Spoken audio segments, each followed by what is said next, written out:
Здравствуйте! Мы находимся в англосаксонском доме.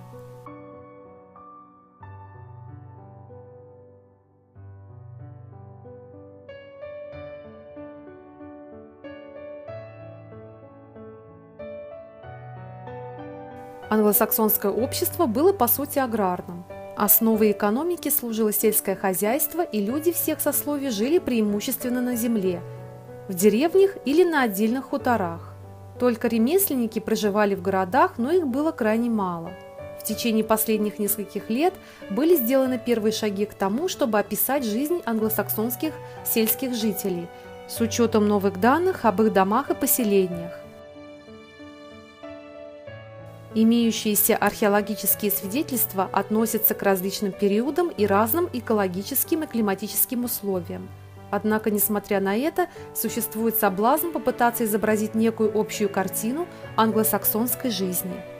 Гид рассказала нам о сельской жизни в англосаксонские времена.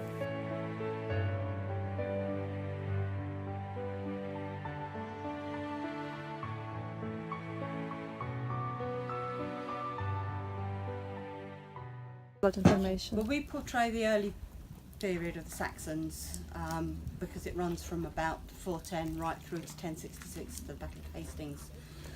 We come and we live as the Saxons would have lived in the house, courtesy of Butzer.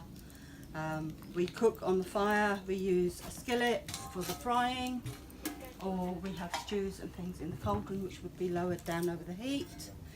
We all sleep around on skins and blankets. Skins we use for covering, bed covers, to lay on, for cloaks and wraps to keep us warm, and for decoration. We eat at the big table over here. Not only do we use it for eating, but we use it for cutting out our fabrics after we've woven it on the loom over here. And then we would lay it out on the table and we would cut out our dresses or our tunics and then everything would get hand sewn. Not only, we've also got some herbs drying around the edge, which we would use for cooking or for medicinal purposes, depending on the herbs. We've got some meat up here that's drying and smoking with the smoke from the fire. That was a venison that somebody shot with an arrow. The lads are out fighting at the moment, so we've got hardly any weapons in here. But we have got some shields up, which we would hang around the walls for decoration.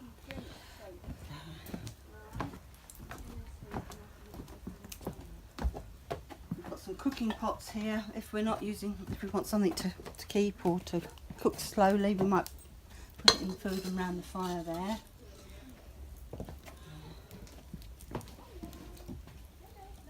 This is one of the favourite things for drinking from. It's a drinking horn that holds quite a lot of liquid. So when you're drinking from it, you've got to be really careful. If you have it this way, you're going to get an air bubble, and instead of drinking the liquid, you're going to end up wearing it. But if you've got it pointing down, you can then slowly and carefully drink like that.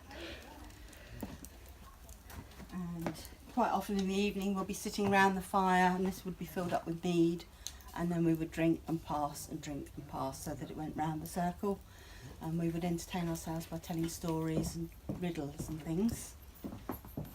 And the other use for a horn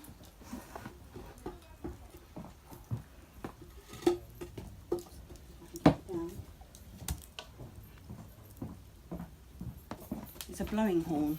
Now whether I can blow this one or not, I don't know. This is used for warnings or calling people in for dinner or anything.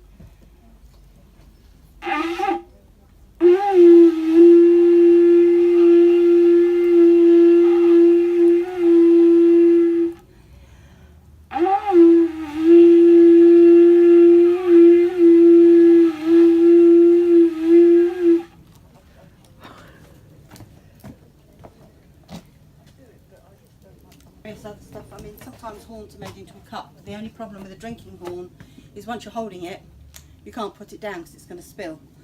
So you either have to hang it up or keep holding it. So they also made beakers like this for drinking out of with a horn.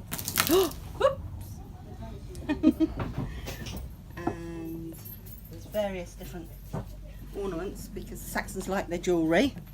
So we've got some cloak pins here, and these are dress pins, and that's the matching cloak pin. And then there's pins like this one.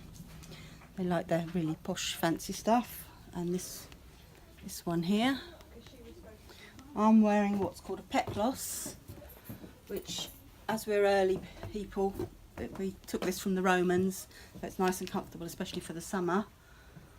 And the lady over here is wearing a kirtle, which is more of an all-in dress with long sleeves. It can be worn like that, or it can be worn with one of these over the top for layering up.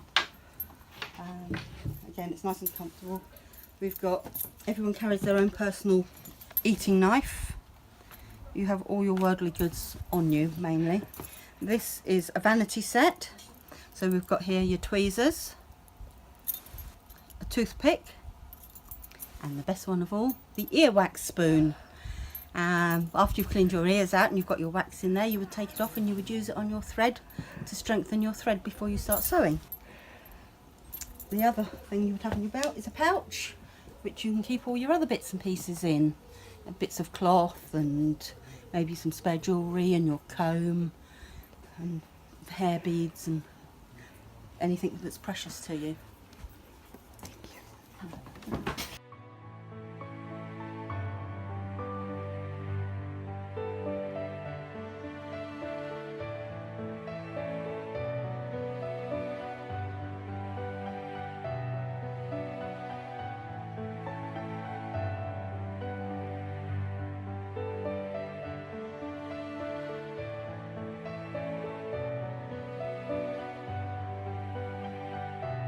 На этом я и заканчиваю свой рассказ.